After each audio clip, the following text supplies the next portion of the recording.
నమస్తే. Welcome to RVR TV.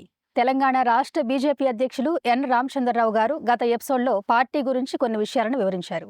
మరికొన్ని ముఖ్యమైన విశేషాలను ఈ ఎపిసోడ్లో తెలుసుకుందాం. నమస్కారం సార్. తెలంగాణ అభివృద్ధికి కేంద్ర ప్రభుత్వం అడ్డంకులు సృష్టిస్తోందని చెప్పి రాష్ట్ర ముఖ్యమంత్రి చేస్తున్న ఆరోపణలపై బీజేపీ రాష్ట్ర అధ్యక్షుడిగా మీ సమాధానం ఏంటి? గతంలో బీఆర్ఎస్ అదే ఆరోపణ చేసింది, ఇప్పుడు వీరు అదే ఆరోపణ చేస్తారు. మనకి ఏం తక్కువ చేస్తాం, ఎక్కడ తక్కువ చేయబడి మీకు ట్యాక్స్ డెవల్యూషన్స్ అని అంటే మనకు వచ్చే పన్నుల ఒక విభజనలో కూడా మీకు గతంలో కాంగ్రెస్ పార్టీ 32% ఇచ్చేది, ఇప్పుడు మీరు 42% ఇస్తున్నాం. ఓ 10% ఎక్కువ, 41 చేస్తున్నాం, 41% ఇస్తున్నాం. గతంగానే 9% ఎక్కువ కదా. తర్వాత మీకు రైల్వే లైన్స్, కొత్త లైన్ ఇచ్చినాం, రైల్వే స్టేషన్లు ఆధునీకరణ తెలంగాణలో, జాతీయ రహదారులు దాదాపు 10 నుంచి 12 దాకా ఇచ్చినాం, గ్రీన్ వేస్ ఇచ్చినాం, గ్రీన్ హైవేస్ ఇచ్చినాం, గ్రీన్ ఎక్స్ప్రెస్ వేస్ ఇచ్చినాం. ఇవన్నీ కూడా. తర్వాత స్మార్ట్ సిటీస్, అమృత్ సిటీలు, దీంతో పాటు ప్రధానమంత్రి గ్రామీణ సడక్ యోజన, దీంతో పాటు made in India, make in ఇండియాలో మన హైదరాబాద్ చుట్టుపక్కల ఉన్నటువంటి ఒక defence industries, cell phone industries, ఇవన్నీ కూడా డెవలప్ అవుతున్నాయి. ఐటీ ఇండస్ట్రీ రావడం కూడా మా భారతీయ జనతా పార్టీ కేంద్రంలో ప్రభుత్వం ఒక నిర్ణయం ప్రకారం ఈ యొక్క made in India, startup India దాని ద్వారా వచ్చినటువంటి ఇండస్ట్రీస్ ఇవి.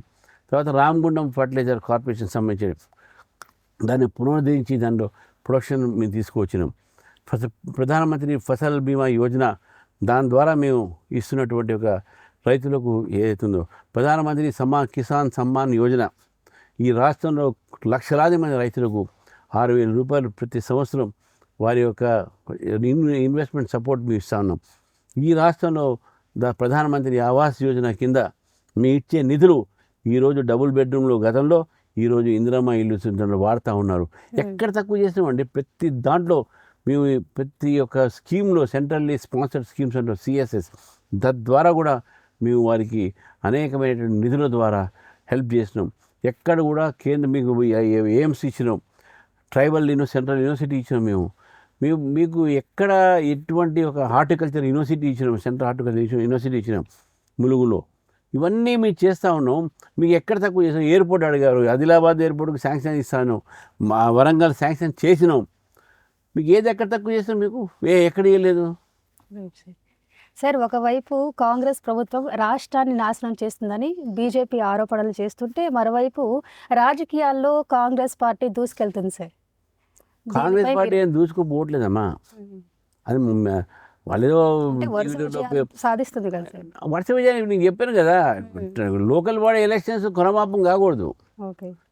లోకల్ బాడీ ఎలక్షన్స్ మీకు గెలిచిన సంఖ్యలేస్తే అది రాంగ్ పొలిటికల్ రీడింగ్. అది లోకల్ బాడీ ఎలక్షన్స్లో రూలింగ్ పార్టీ వస్తుంది జనరల్గా. గతంలో టీఆర్ఎస్ పార్టీ ఉంటే వాళ్ళు గెలిచారు, ఇప్పుడు కాంగ్రెస్ పార్టీ వాళ్ళు గెలిచారు.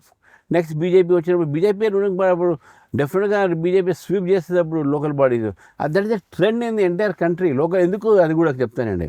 లోకల్ బాడీ ఎలక్షన్స్ వస్తే ఏమైతే అంటే ఆ ఒక లోకల్ బాడీ యూనిట్స్కు, యూఎల్బీస్ అంటే అర్బన్ లోకల్ బాడీస్కు, అది మున్సిపాలిటీ కానీ కార్పొరేషన్స్ కానీ, వాళ్ళు ఏమనుకుంటారంటే రూలింగ్ పార్టీకి వేస్తే నిధులు వస్తాయి, మనకు సిటీ బాగుపడుతుంది, టౌన్ బాగుపడుతుంది, విలేజ్ బాగుపడుతుంది అనేటటువంటి ఆలోచనతో ఆ ఓటింగ్ సరళి మారుతుంది, నారో డౌన్ అవుతుంది.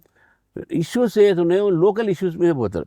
చిన్న వార్డ్స్ వస్తాయి, అక్కడ కమ్యూనిటీ ఫ్యాక్టర్ వస్తుంది, క్యాస్ట్ ఫ్యాక్టర్ వస్తుంది, లేకుంటే అక్కడ ఉన్నటువంటి లోకల్ ఇష్యూ ఫ్యాక్టర్స్ వస్తుంది, అక్కడ ఉన్నటువంటి ఒక స్థానికంగా రాజకీయాల ఫ్యాక్టర్ వస్తుంది. సో ఇవన్నీ స్టేట్ సిచ్యువేషన్స్, కంట్రీ సిచ్యువేషన్ దాంట్లో రిఫ్లెక్ట్ కావు. సో అందుకే ఎప్పుడైనా లోకల్ బాడీ ఎలక్షన్స్లో రూలింగ్ పార్టీకి ఓటు వేసేటటువంటి ఒక మన ట్రెండ్, ఆ సరళి చూస్తూ ఉన్నాం. Right sir. ఫార్ములా 1 రేసింగ్, తర్వాత ఫోన్ ట్యాపింగ్, ఇంకోటి కాళేశ్వరం అవినీతి వంటి కీలక అంశాల్లో కేటీఆర్ను, కేసీఆర్ను బీజేపీయే రక్షిస్తోందని చెప్పి కొంతమంది మంత్రులు ఆరోపణ సార్. దీనిపై మీ కామెంట్. ఇప్పుడు ఆరోపణలు వాళ్ళు చేసిన, నేను స్పష్టంగా మాట చెప్తాను. ఇప్పుడు నోటుకు ఓటు కేసు అయింది కదా. అవును సార్. దాంట్లో ఎవరు ఇరుక్కుంది? రేవంత్ రెడ్డి గారి. ఒక 10 సంవత్సరాలు ఈ ప్రభుత్వం, బీఆర్ఎస్ ప్రభుత్వంలో ఓటుకు నోటు కేసులో ఆ కేసు అయిన తర్వాత ఎప్పుడైనా దాని గురించి మాట్లాడారా? కేసీఆర్ గారు మాట్లాడలేవు. ఎందుకు మాట్లాడలేదు అని అంటే అక్కడ కేసీఆర్ గారు రేవంత్ రెడ్డి గారికి సహాయం అందించారు, సహకారం చేశారు ఆ కేసుని మొత్తం దఫనాయించడానికి, మాట్లాడుకుని చేయడానికి. ఇప్పుడు అదే ఒక కేసు రేవంత్ రెడ్డి గారు అయ్యో నన్ను ఆ రోజు ఆ కేసు నుంచి నన్ను రక్షించాడు, ఈయనను గారు రక్షించామని చెప్పేసి దీంతో కేసులు మాత్రం పెట్టాడు కానీ దాని మీద చర్య తీసుకోవట్లేదు. ఇది స్పష్టం, ఇది క్విట్ ప్రోక్యో. అప్పుడు నీకు సహాయం చేశాను, ఇప్పుడు నాకు సహాయం చేయని చెప్పి వీళ్ళ మధ్యన ఉన్నాడు. కాబట్టి వాళ్ళిద్దరి మధ్యన ఉన్నటువంటి కేసులు ఇవన్నీ ఫార్ములా కేసు కానీ, ఫోమ్ ట్యాపింగ్ కేసు కానీ, కాళేశ్వరం కానీ నిజంగా ఈ యొక్క కేంద్ర మన మన తెలంగాణకు ఇంట్రెస్ట్ ఉంటే కేంద్రం మీద వాళ్ళ ఆరోపణ లేకుండా దాని మీద వాళ్ళు ఇన్వెస్టిగేట్ చేయలే. తర్వాత రకరకాలైనటువంటి ఒక అభియోగాలు ఉన్నాయి దాంట్లో. ఎక్కడ కరప్షన్ జరిగింది, ఎక్కడ ఏం జరిగింది, దీని మీద ఇన్వెస్టిగేషన్ చేయాల్సి ఉన్నటువంటి ఒక ఇన్వెస్టిగేటింగ్ ఆఫీసర్స్ రాజకీయ నాయకులు పక్కకు పెట్టి అధికారులను మాత్రమే అరెస్ట్ చేస్తూ ఉన్నారు, అధికారుల మీదనే వాళ్ళు దర్యాప్తు చేస్తున్నారు. సో దీన్ని బట్టి అర్థం ఏమవుతుంది, మొత్తం కాంగ్రెస్ పార్టీ ప్రభుత్వము, గత ప్రభుత్వం బీఆర్ఎస్ పార్టీ వాళ్ళ మీద ఒక మెత్తని వైఖరి ఉన్నది, సాఫ్ట్ ట్రెండ్, సాఫ్ట్ యాటిట్యూడ్ ఉన్నది. ఇది మా స్పష్టంగా ఈరోజు కనబడుతుంది. Okay sir. సార్ అయితే పరిపాలనలో కాంగ్రెస్ ప్రభుత్వం విఫలమైందని చెప్పి బీజేపీ ఆరోపణలు చేస్తుంది సార్. అయితే ఆ వైఫల్యాలపై తగిన రీతిలో ఉద్యమాలు కూడా జరగట్లేదని చెప్పి, మట్టి కరిపించే రీతిలో ఉద్యమాలు జరగట్లేదని చెప్పి కూడా ఆరోపణలు వస్తున్నాయి. దీనిపై మీరేమంటారు? సరే, ఉద్యమాలు నిర్మాణం చేస్తున్నాం, అది ఉద్యమం ఏ స్థాయిలో చేస్తున్నాం అది మాకున్నటువంటి ఒక సమయం బట్టి, మాకున్నటువంటి ఒక తీరిక బట్టి. ఎందుకంటే పార్టీ ప్రోగ్రామ్స్ చాలా ఉంటాయి. మా పార్టీలో ఎలక్షన్స్ అని, మా పార్టీలో ఇది రకరకాలైన కార్యక్రమాలు జరుగుతుంటాయి. దాంతోపాటు ఉద్యమ కార్యక్రమాలు చేస్తాను. ఈ ప్రభుత్వం ఏ తప్పు చేసినా, ఏ తప్పుడు నిర్ణయం తీసుకున్నా దాని మీద స్పందిస్తున్నాం, దాని మీద పోరాడుతున్నాం. కొన్ని చోట ఎక్కువ పోరాడాల్సిన అవసరం ఉన్నది. తప్పకుండా రాబోయే రోజుల్లో ఉద్యమం నిర్మాణం చేస్తాం. ఈ ప్రభుత్వం వ్యతిరేకంగా ప్రజా అభిప్రాయాన్ని కూడా మేము సేకరిస్తాం. సార్, రాజధాని చుట్టుపక్కల ప్రాంతాల్లో ఖరీదైన భూములను కాంగ్రెస్ ప్రభుత్వం వేలం వేయడంపై మీ బీజేపీ పార్టీ యొక్క వైఖరి ఏంటి సార్? ఇప్పుడు భూముల వేలం వేసి రాష్ట్రం నడుపుతా అంటే అది పద్ధతి కాదు. రాష్ట్రాల్లో ఏ విధంగా నిధులు పెంచుకోవాలి, ఏ విధంగా ఉపాధి కల్పన తీసుకొని రావాలి, ఏ విధంగా మనకు రాబడి అంటే రెవెన్యూస్ ఎట్లా పెంచాలి అనేటటువంటి ఆలోచన కానీ భూములు, ఎందుకంటే భూమి అనేది లిమిటెడ్ ఉంటుంది, ప్రభుత్వ భూములు ఇంకా లిమిటెడ్ ఉండే, దాన్ని మీరు ప్రజా ప్రయోజనం కోసం వాడుకోవాలి. హాస్టల్స్ కానీ, ఎస్సీ హాస్టల్స్ కానీ, యూనివర్సిటీస్ కానీ అటుకనే వాడుకోవాలి. కానీ దాన్ని భూములు అమ్మేసి మీరు ఈరోజు ప్రభుత్వం నడుపుతా అంటే ఎట్లండి? ఎందుకు భూములు అమ్ముతున్నారు? జీతాలకు ఇచ్చే పైసలు ఇవ్వలేని పరిస్థితి ప్రభుత్వం ఉన్నది. మరి భూములు అమ్మాల్సినటువంటి పరిస్థితి ఎందుకు వచ్చింది? గత ప్రభుత్వం కూడా అమ్మింది మామూలుగా, ఈ ప్రభుత్వం కూడా అమ్ముతున్నది. సరే, అమ్ముతున్నదంటే ఎవరికి అమ్ముతున్నారు? పెద్ద పెద్ద రియల్ ఎస్టేట్లకు అమ్ముతున్నారు. దాని పేద ప్రజలకు ఏం లాభం? ఏం లేదు కదా. సో మీరు మొత్తం సంక్షేమ పథకాల కోసము మీరు చేస్తున్నారని కొంతమంది వీళ్ళు అన్నారు. ఈ సంక్షేమ పథకాల కోసం ఇప్పుడు మీరు ప్రామిస్ చేసిన దాంట్లో మీకు ప్రభుత్వం వచ్చేటప్పుడు మీకు తెలియదా ఎంత రాబడి ఉంటుంది, ఎంత బడ్జెట్లో ఏమున్నాయని? మీరు ఎందుకు ప్రామిస్ చేశారు? ఎట్లా ప్రామిస్ చేశారు? ఇవి ప్రామిస్ ఫీల్డ్ ఇక్కడ ల్యాండ్ కూడా ఎన్ని రోజులు అమ్ముతూ కూర్చుంటారు? ఎన్ని రోజులు అమ్ముతారు? ఎన్ని ల్యాండ్ అమ్ముతారు? తర్వాత ఇవన్నీ కూడా ఏదైతే ఉందో ల్యాండ్ అమ్మటాలు ఇవ్వడం ఉన్నాయో, ఈ పాలసీ మంచిది కాదు.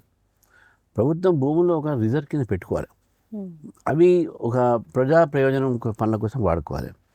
దాన్ని అమ్మి ప్రభుత్వం నడుపుతున్నారంటే డెఫినెట్గా దాని నాట్ ఏ గుడ్. ఎందుకంటే గతంలో చంద్రశేఖర్ గారు ఉన్నప్పుడు కూడా బంగారం అమ్ముకొని ప్రభుత్వం నడిపే పరిస్థితి. ఈ అమ్మి ప్రభుత్వం నడపడం అనేది ఏదైతే ఉన్నాయో వీళ్ళవన్నీ కూడా ఇది ఒక తప్పుడు విధానం అని చెప్పి దాంట్లో ఇండస్ట్రీ స్టార్ట్ చేయండి, దాంట్లో స్కూల్ స్టార్ట్ చేయండి, దాంట్లో ఇది చేయండి. అంతేగాని అది అమ్మేని ప్రభుత్వం నడుపుతా అనేటువంటి ఆలోచన అవుతుందో అది ప్రభుత్వంలో ఉన్న లొట్టతనం కనబడుతుంది. ప్రభుత్వంలో ఉన్నటువంటి ఒక మీకు ఏదైతే ఖజానా ఖాళీ అయినట్టు మీకు స్పష్టంగా కనబడుతూ ఉంది. మంచి పద్ధతి కాదని చెప్పి నేను భావిస్తున్నాను.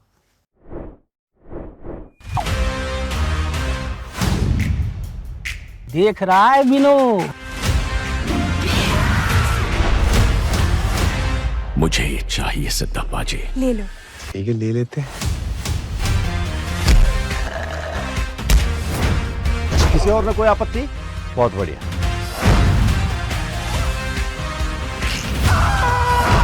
सर ये सब कनेक्टेड है। क्या कनेक्शन है?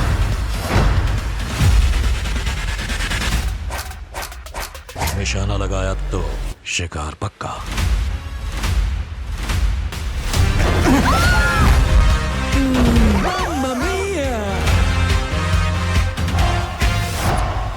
इस गद्दी की गरिमा इस पे बैठने वाले से होती है।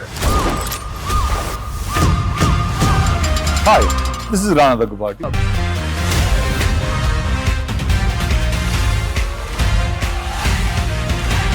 दिल खुश कर दिया यार का। రైట్ సార్, ఉచిత పథకాలు ఉన్నాయి కదా సార్, ఈ ఉచిత పథకాలు అనేవి దేశ అభివృద్ధికి గొడ్డలు పెట్టని చెప్పి సుప్రీంకోర్టు చీఫ్ జస్టిస్ చేసిన వ్యాఖ్యలపై బీజేపీ అధికారిక స్పందన ఏంటి? ఎవరికైతే లబ్ధి పొందాలి, ఎవరికైతే ఉచితంగా ఏదైనా అవసరం ఉంది అంటే అవి చేయాల్సి ఉంది. దానికి బీజేపీ ఎప్పుడు కూడా వ్యతిరేకం కాదు. కానీ కేవలం ఓట్ల కోసం అవసరం ఉన్నా అవసరం లేకుండా, నీ దగ్గర బడ్జెట్ ఉన్నా బడ్జెట్ లేకుండా ఈ రకమైనటువంటి ఒక ఉచిత హామీలు అవుతున్నాయో అది మంచిది కాదు. ఎస్, ప్రయారిటీస్ ఉండాలి. రైతులకు ఇవ్వాలి, బీద వాళ్ళకి ఇవ్వాలి, స్కూల్స్కి ఇవ్వాలి, హెల్త్కి ఇవ్వాలి. అంతేగాని మేము కూడా ఇస్తున్నాం కదా, మేము రైతులకు మేము కూడా ఇస్తున్నాం, 6,000 ఇస్తున్నాం. ప్రధానమంత్రి జన్ధన్ యోజన కింద బ్యాంకు ఆయుష్మాన్ భారత్ కింద మేము 5 lakhs ఇస్తున్నాం. తర్వాత అటల్ పెన్షన్ స్కీమ్స్ పెన్షన్లు ఇస్తున్నాం. ఇవ్వట్లేదు కాదు, ఎక్కడే ప్రయారిటీస్. ఇప్పుడు నా రైతు బంధువు ఉన్నాను అనుకోండి, ఫర్ ఎగ్జాంపుల్, నాకెందుకు అవసరం? నాకు 10 ఎకరాలు ఉన్నాయి, నాకు అవసరం లేదు కదా. కానీ ఒక దళిత వ్యక్తి కానీ, ఒక ట్రైబల్ వ్యక్తి కానీ, ఒక బీదవాడు బీసీ వ్యక్తి కానీ, దాంట్లో అగ్రకులం ఉన్నా సరే వానికి ఏదో 2 ఎకరాలు 3 ఎకరాలు ఉండి నడపలేకపోతున్నాడు, ఇన్వెస్ట్మెంట్ దొరకట్లేదు, బ్యాంకులు ఇవన్నీ ఇవ్వట్లేదు అంటే ఎస్, వాళ్ళకు మీరు ఇవ్వండి, తప్పకుండా దాని మంచిది. కానీ మీరు అందరికీ మేము ఉచితం ఇది ఇస్తాం అది ఇస్తాం ఎలక్షన్స్ టైంలో హామీ చేసి మళ్ళీ ఇవ్వలేకపోతే ఏంది పరిస్థితి? ఈరోజు రైతు భరోసా మీరు ఇస్తానన్నారు 15,000, ఇంతవరకు ఒకటే విడత ఇచ్చారు, 3 విడతలు ఇవ్వాలి. రైతులు ఎదురు చూస్తున్నారు. అదేండి. సో ఉచితాలన్నీ కూడా మేము వ్యతిరేకం కాదు, కానీ ప్రయారిటీస్ ఎప్పుడు ఇవ్వాలి, ఎవరికి ఇవ్వాలి, దాని మీద మాత్రం మా రిజర్వేషన్స్ ఉన్నాయి. సార్, పార్టీ నాయకుల అంతర్గత విభేదాల వల్లే తెలంగాణలో బీజేపీ బలహీనపడుతోందని ప్రధాని మోదీ హెచ్చరికల తర్వాత మీ పార్టీ నాయకుల్లో వచ్చిన మార్పులు ఏంటి సార్? మా పార్టీ నాయకులు అందరూ కూడా కలిసి ఉన్నారు, గతంలో కూడా కలిసి ఉన్నారు. ఇప్పుడు ఏదో వాళ్ళ మధ్యన విభేదాలు ఉన్నాయంటే ఏం లేవు. విభేదాలు అనేది మన ఆలోచన విధానంలో, ఎందుకంటే రాజకీయాలు అన్నప్పుడు ఆలోచన అన్నీ కూడా ఒకటే ఉండవు. ఒక్కొక్క ఆలోచన దాంట్లో పాలసీస్లో ఉంటాయి, మన ఈ ప్రోగ్రామ్స్లో ఉంటాయి. అంతేగాని విభేదాలు పెద్ద వ్యక్తిగత విభేదాలు పెట్టుకున్నంత ఏం లేవు. ఏదైనా ఉన్న అన్నీ అటువంటి ఏదైనా ఉంటే కూడా అది అయితే లోపలే మేము మా అంతర్గత అయినటువంటి ఒక మీటింగ్స్ ద్వారా దాన్ని సెటిల్ చేసుకుంటున్నాం.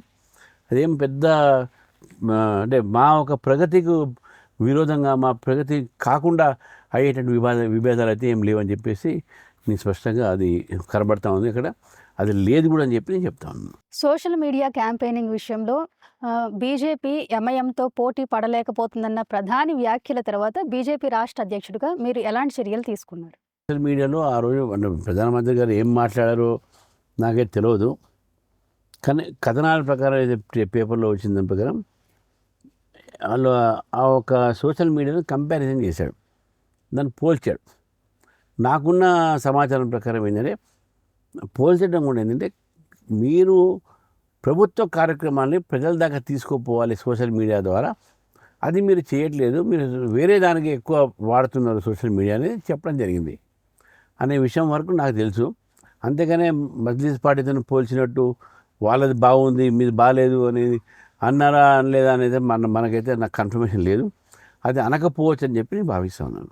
ఇప్పుడు తెలంగాణలో బీజేపీ ఎప్పటికి అధికారంలోకి రావచ్చు అనుకుంటున్నారు? అసలు ఆ దిశగా మీరు ఎలాంటి 2028లో భారతీయ జనతా పార్టీ తెలంగాణ అధికారం వస్తుంది, డెఫినెట్గా వస్తుంది.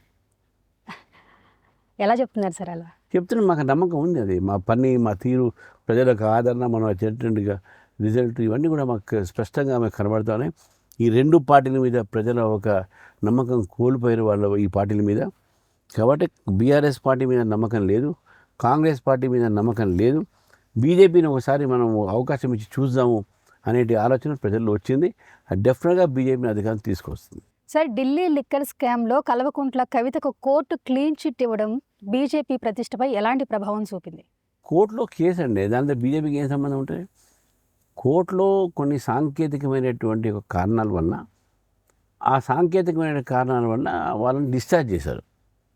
ఆమె ఒక్కడే కాదు, 23 మంది చేశారు.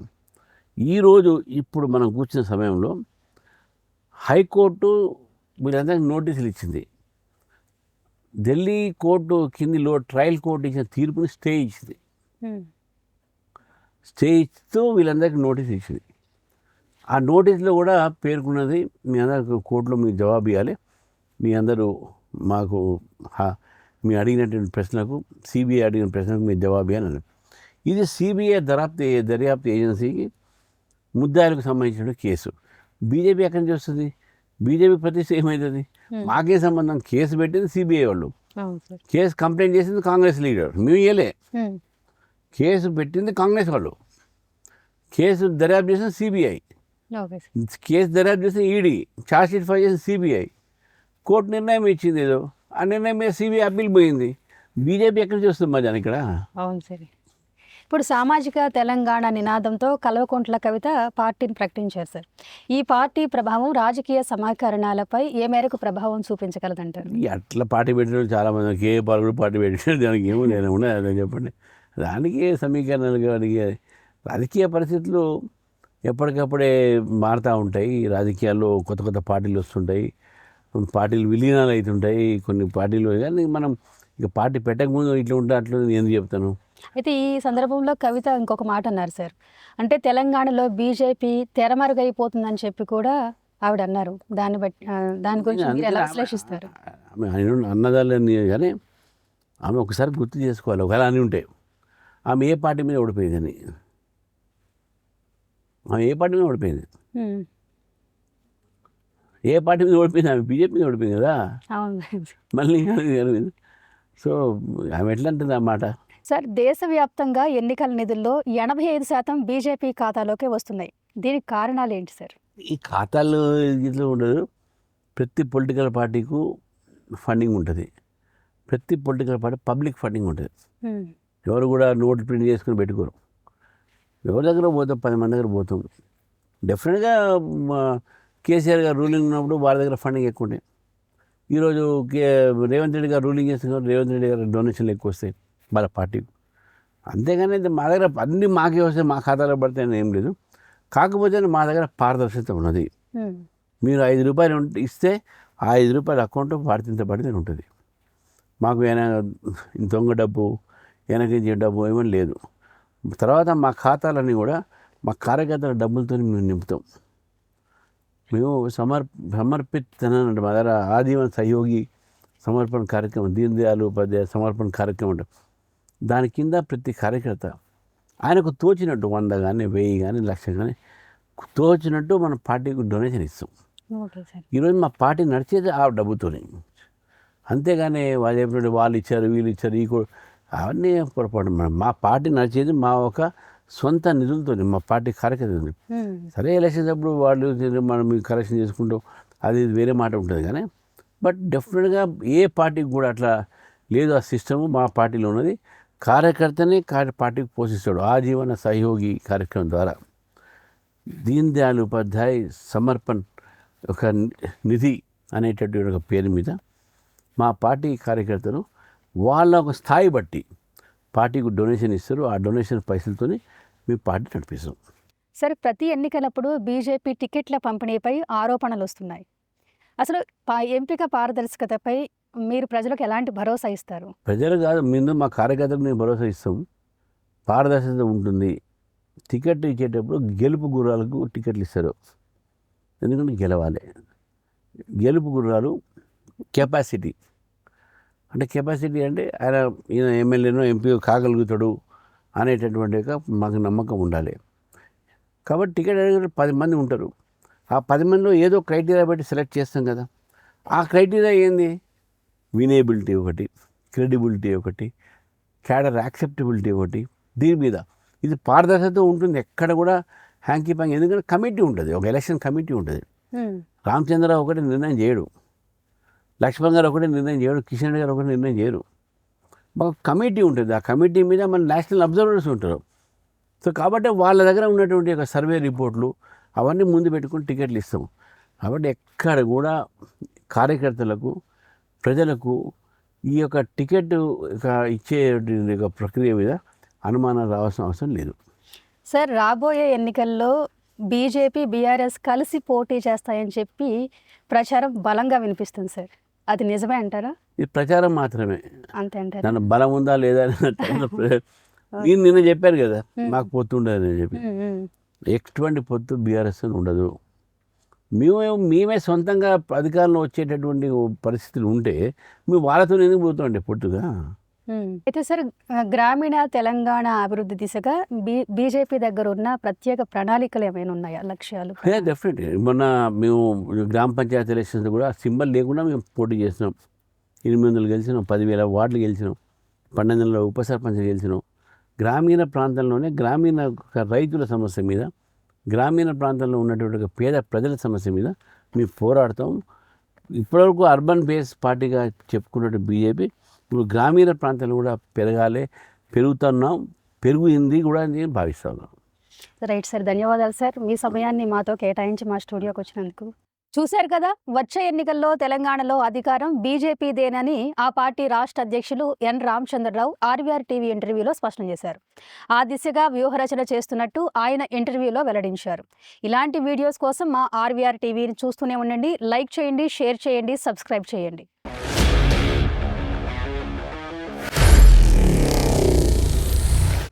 Honor Signatus, the biggest gated community in the heart of the city. Spacious 3, 3.5 and 4 BHK apartments at Kukatpalli, High-Tech City. 27.5 acres, 18 towers, G+25 floors, 1695 to 3815 square feet unit sizes. For more details, search for Honor Signatus.